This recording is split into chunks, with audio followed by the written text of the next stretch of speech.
Hey guys, welcome back to Total Tactics Football. We're back for another video, and it's going to be a Game Week 8 kind of rating of wildcard drafts. So as we mentioned previously, this was going to be a significant game week due to the impact of international fixtures, and this being a perfect timeline to kind of still get into that kind of Chelsea swing, whilst also anticipating, future swings for Man City and also other teams in terms of, let's say, planning towards maybe a very good fixture run for United if they can actually get their stuff in order.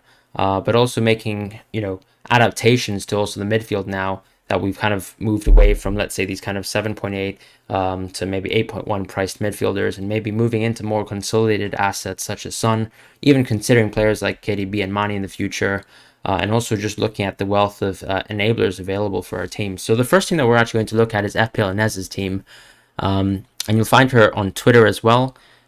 This team is very interesting for me because, of course, it features Azpilicueta instead of Rudiger, who I think, if people were going to go for one Chelsea defender, probably is the one that most people would have gone for. Somehow she's actually still found a way to actually fit in, a three-piece kind of premium in this team with, Son, Salah, and Lukaku. And I think, to be honest, Son, Salah, Lukaku seems like the most kind of interesting kind of premium structure, I would say, right now, especially since we do anticipate like a fixture swing for Ronaldo, right? And of course, you're not going to wild card going into players that you plan on changing immediately. And of course, that's why Lukaku and Rafinha are there, despite the kind of concerns on their availability in the week. And, she's in a sense covered here by having four very much premium defenders, right? So in this kind of instance, and even when you consider Livramento, we all know that he basically operates as a beautiful kind of fifth off the bench defender. You can even play him in some weeks where I think even, let's say, in the coming week versus Leeds, let's say if Azpilicueta misses a game, or anyone misses a game really, you'd be happy to play Livramento versus Leeds. And just as an example, of course, I've had Livramento coming off of my bench personally for fantastic wealth of points. I think the Ramsdale Foster keeper combination is very, very stock and standard, so there's not much to really discuss there. Of course, there's been a bit of budget flexibility here in terms of going for Brownhill. I think we'll see some of the innovations that I think have been made by some other teams later.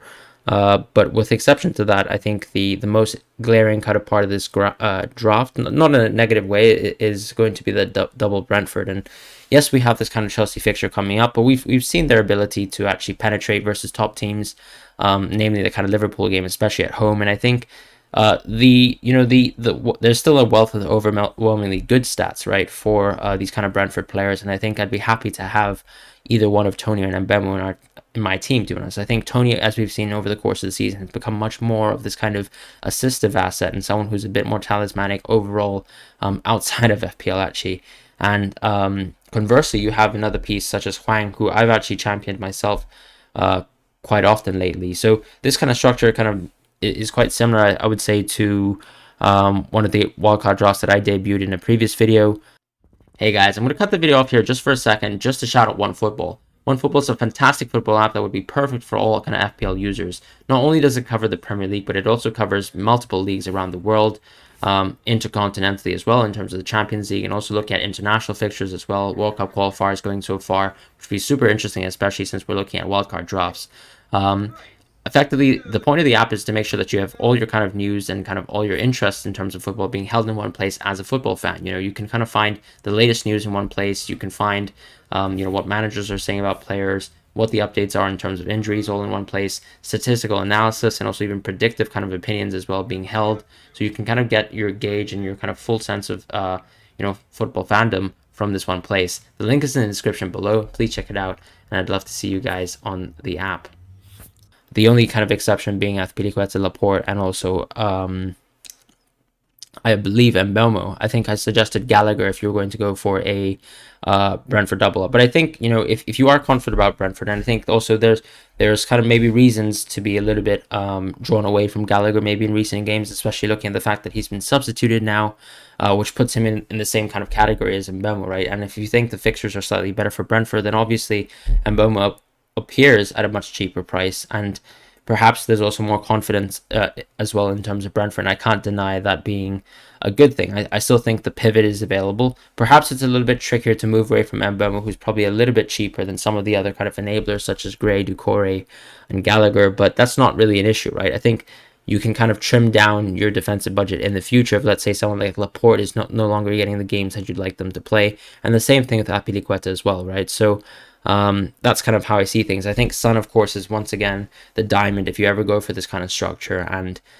no real issues there. I think Son makes a lot of sense. I think the form that he's on, both in terms of club and country, and really whatever competition he's in, I think Son is looking fantastic. And that's the positive thing, right? Because I think if Tottenham are able to find a way to succeed, I would argue that Son is going to be the one who's most benefited by that, because it seems like Nuno as well sees him as his main man. But moving on to some of the drafts, we'd like to look next into Notarunner's draft. Notarunner actually features, I think, a key differential here, and I think that person is going to be Cucurella. I think Cucurella, for me, in terms of the defenders right now, is probably one of the more underappreciated ones. Now, of course, he was actually, kind of a late transfer, right, from Brighton, and I think we've finally seen him show what he can bring to the table in terms of an FPL point of view most recently. Cucurella was someone who, I think when you're watching Getafe in the past, you noted that he had a lot of good attacking output as well, playing for a very, very defensive team that also managed to play in Europe, right? And once again, we actually see the structure of Azpilicueta being inside. I would actually argue that I think even though Rudiger has some injury issues, I think the reason why you pick Rudiger is because he's simply nailed. I think Azpilicueta is a little bit more of a risk now that Reece James is actually healthy and fit to play. But I can't really deny that it makes a lot of sense to go for Azpilicueta still. I think he is basically a talismanic piece for Tuchel on the right-hand side. Sometimes he might be deferring back to that right centre-back position, and at that point, I would maybe argue that he's less effective, right? Because he doesn't have that kind of outlet cross that he gets to play if, let's say, Reece James is playing. So I think that's the only kind of detriment of this team. And we'll talk about, let's say, KDB in a second. But as I said, just going back to Cucurella, I think he clearly is that kind of piece that makes a lot of sense. Once again, it's a kind of probably 4-back structure that can be hybridized right into a 3-4-3 at any kind of given week. And I do like the structure. Cancelo and Diaz, I don't think there's too much to really discuss about that. I think, obviously, from the previous drafts, we saw Laporte, but I think if you have, let's say, budget considerations, I still think Laporte makes a lot of sense. I wouldn't say Laporte is necessarily as nailed as Diaz, but I think if you're happy to have a Man City player at 5.5, you probably take it. Stones, of course, has struggled, I think, to get into the side, partially because of injury issues, but we've seen that, I think, even in the last international break, he was ready to play for Southgate and just wasn't playing right under Pep. So for me, I think you can have confidence about Laporte, but I think there's still more safety in Diaz, and there's nothing wrong with going for Diaz. The second biggest differential, actually, to me is probably going to be Smith Rowe, because I still think Smith Rowe is similar to Mbeumo, where you have that 0.1 in the bank that you can go into Mbeumo potentially if you're not, let's say, so into Smith Rowe. But I think my issue is, let's say, in the games where Arsenal aren't doing too well, we could see a structure where, let's say, Pepe can come in, and I think he's not as talismanic, to be quite honest, as someone like Mbeumo in games, and that's my only kind of concern there. But of course, you do benefit from, let's say, Arsenal being a team that you maybe expect to do well over a kind of good run of fixtures as well. So Smith Rowe playing that kind of left wing position can be someone who does well. I just think that in terms of, let's say, Armstrong, we're also looking at a player who probably statistically hasn't actually got much appreciation and hasn't shown much, to be honest, but has a very good fixture run. And I think that's one of the kind of big contradictions to FPL, where sometimes it does make sense to pick a picture or to pick, let's say, a player for a set of fixtures if they pass the eye test. And for me personally, I think I have to say that Armstrong's, for me, hasn't passed the eye test. I haven't seen him been as interesting as I thought he would be as one of those kind of championship players who had a great year in the year previous and could probably step up to the Premier League and do well. I just think the Southampton attack is very kind of inefficient in terms of how often they build good chances. I don't think necessarily they do very well when they're in possession. I think you can look to the Wolves game as a good example. Because we've seen Wolves and their defense be fragile at times when they let a team overwhelm them, which was the case versus Brentford. However, despite Southampton having the possession so much times, and they just really couldn't create enough chances. And I don't think Armstrong also plays inside the box enough for me to warrant him being in my team. On top of that, he takes a lot of shots, which I think, in isolation is a fantastic stat, especially when you look at FPL assets. But just in terms of what he's actually been doing with those shots, the XG of those shots, the quality of those shots just aren't there for me. And I don't think they'll change too much when the fixtures are nicer. Ultimately, I think one of his only goals this season has come from a huge mistake, right, from an individual kind of unforced error from the opposing team, which doesn't kind of bear much good fruit, I think, for him as a pick. Hwang, once again, seems to fit in a lot of people's drafts, and as I said, is a cheaper option and alternative to Jimenez, so it makes a lot of sense to have him. But we've seen basically the biggest sacrifice in this draft being the lack of Trent to go for De Bruyne. And to be honest, I think if De Bruyne is ready to play 100, or sorry, rather 90 minutes a game, I think De Bruyne is probably worth that slight punt, because I think Cancelo, in a sense, when you think about him playing, probably could give you similar dividends to Trent. Not necessarily, of course, but he is much cheaper, so I think that bears fruit. Having Cucurella as well, you have another fullback who's basically ready to come off the bench for you. So I really kind of love that kind of drafting structure. With De Bruyne, of course, you have basically a wonderful premium, and potentially, we can move away from Lukaku and stick to a 2 premium structure in the near future. I just think that, for this period in time, it might make sense to actually go with this type of 3 premium structure, especially with a double midfielder, because it seems like we're actually probably edging back into that structure unless Lukaku finds fantastic form with Chelsea, given the fact that he's actually dipped a little bit and trailed off lately with the side. But if we move on to the the third team, actually, we have Kristijan Jaft. And I think the interesting thing about this draft is once again the appearance of Smith Rowe. But instead of having, let's say, a 3-man structure, we have a much more well-rounded team where, Antonio has stayed in the team. And Antonio is interesting because I think you have a player who, for a lot of us, was probably underpriced at the start of the year. And we've now gone to a phase where West Ham have sort of slowed in terms of their attacking output. And the thing about wildcards as well is sometimes you have to think about whether it's the time to move away from a player. And I think West Ham are arguably heading into a fixture rut and also having to deal with, let's say, the continuous European games. And we've seen that, let's say, Benrahma and Antonio have been playing a lot of minutes in terms of the European games as well, given the fact that they're competing on all fronts now. And I think the worry with me with Antonio is that, in this kind of period, he's definitely going to probably be a little bit injury prone and also at least just out of form, just due to the amount of impact he's been kind of taking from playing continuous games. The one positive, of course, is the fact that he didn't play for Jamaica during international duty, and I think that probably is a good justification as well to kind of keep him in your team. And you have a lot of enablers in your team, as you can see here, to fit through. I think the one detriment for me is probably the pick of Christensen. As a Christensen owner myself, I wouldn't be too confident in keeping him, and I think there's a little bit too much sacrifice being made to have Christensen in your team. And I think something has to give, because otherwise, we're probably deferring into Manquillo a little bit too much. The point of having a player like Manquillo is that, you want to have, let's say, that fifth piece be someone who plays consistently. And I think one of the worries, of course, with Steve Bruce maybe getting sacked as well recently is that we don't know what position Manquillo will actually play out for this Newcastle side, right? He could continue this right wing back position. He could also be benched.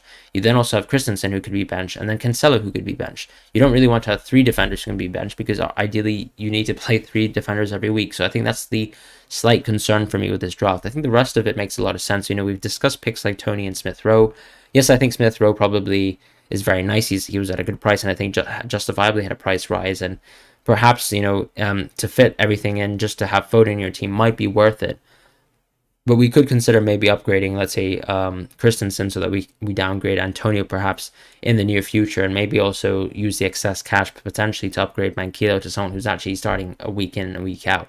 Because that, for me, is a concern with this draft. There's a little bit too many pieces who are rotatable every week, right? Because even Smith Rowe arguably has some rotation concerns. We've seen Arteta at times play in a structure where maybe, let's say, Pepe can be on the right, Saka can be on the left, and then you have a 10 in terms of Odegaard.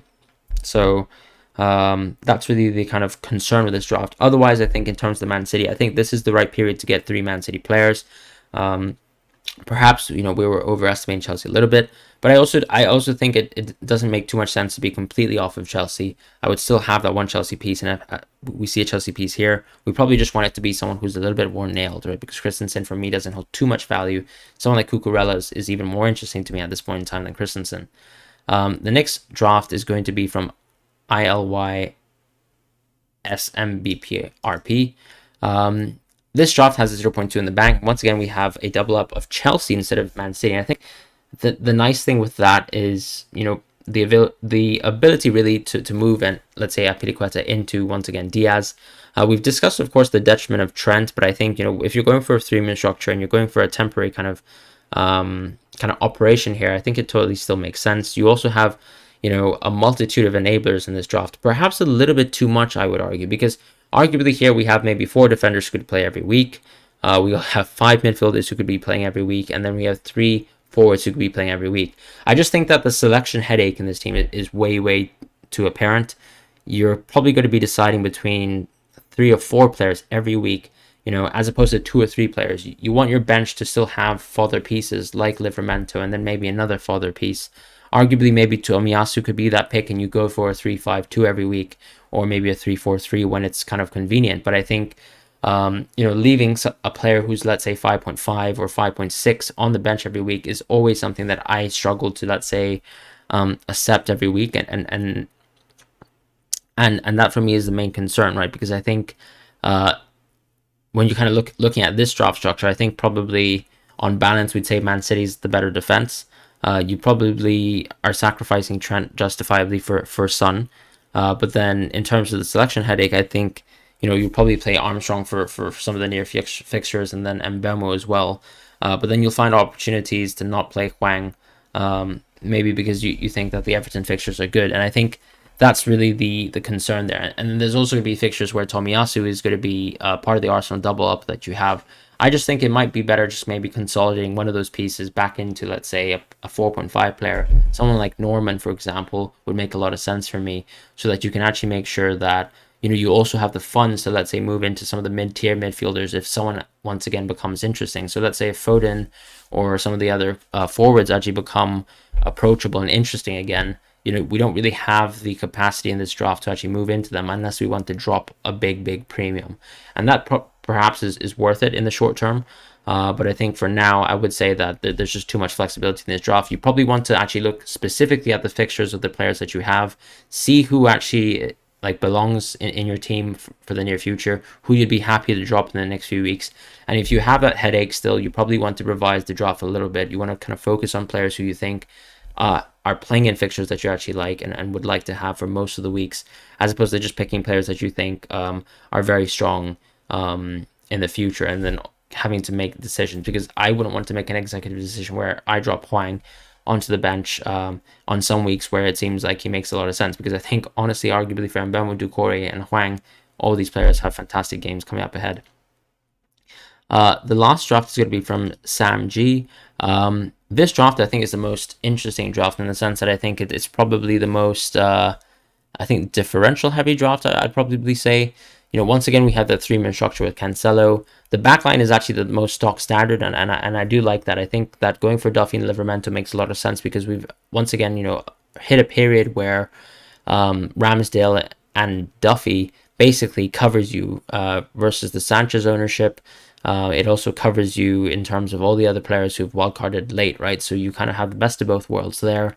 And Mbemo makes a lot of sense, and then having Smith Rowe is very differential heavy alongside Mope, in my opinion. And I think, as I said with the previous draft, I think you don't necessarily need to have a full team of players who, you know, can be fantastic hauls at 5.6. I think Norman, as is evidenced here, you know, despite the fact that he has some injury concerns, is a fantastic 4.5 piece that we've seen so far. The statistics for him are glaringly great. And you'd want to probably have him in your draft, I think, in my opinion, just due to the fact that you want to have a 4.5 midfielder probably at most times, because it gives you the flexibility to kind of move your budget around in most places. And with Mope, at least, you know, I would say probably Mope and Smith Rowe are huge differentials. I'm not a huge fan of Smith Rowe as a differential. I think the issue is just that he is somewhat rotatable in Arteta's structure, and I think I've seen Arteta kind of change his mind on players and kind of what players to play too often, to be honest. And I think when, let's say, Smith Rowe is not playing left wing, he's just not that interesting to me as a piece. I think that's the main issue with Arsenal. They're just not creating enough chances where I would say that he's talismanic to that sense. I like Mbemo in that sense, and I think, you know, when we're looking at a wildcard draft, you probably want to have one differential I would say tops, because Huang arguably is already a differential 2 at 5.6. Even though we're so confident in him because he's kind of improved Wolves and their ability to score recently. But that's pretty much how I see things. You probably want to maybe make one more slight change there, but perhaps it could be argued that just on budget, you can't flex up into someone like Gallagher, and maybe Smith Rowe isn't someone you're going to be playing every week, because you have that 3 man with De Bruyne, Osala, and Lukaku. And let's say for the weeks ahead, you're probably going to be playing something that could look like maybe even a 4-back hybrid at times, because yes, even though Duffy and Livramento are very cheap assets, you can easily play them in weeks where it makes sense to. In the week ahead, I mean, having a Brighton defender makes a lot of sense still, and that's how I see things right now. So lovely draft here. I think a lot of the drafts have shown, once again, I think a lot of sensibility in terms of the changing state of how kind of maybe affordable some defenders are. We've seen a lot of 4-back drafts. I think even Duffy and Livramento shows once again how affordable some defenders are, and how easy it is to space your team whilst keeping Trent. We've seen I think only one draft that showcased a 3-man including Trent, but it seems like everyone is generally confident in having a 3-man. And perhaps that's really the way to go, I think, in the near future. Let me know if you guys are actually operating with that kind of structure, because I would love to see also if anyone is still going for a 2 premium draft, because it seems like maybe Foden is not so much on people's minds and people don't really want to play Pep Roulette. But thank you guys so much for watching this video, and I'll see you guys soon.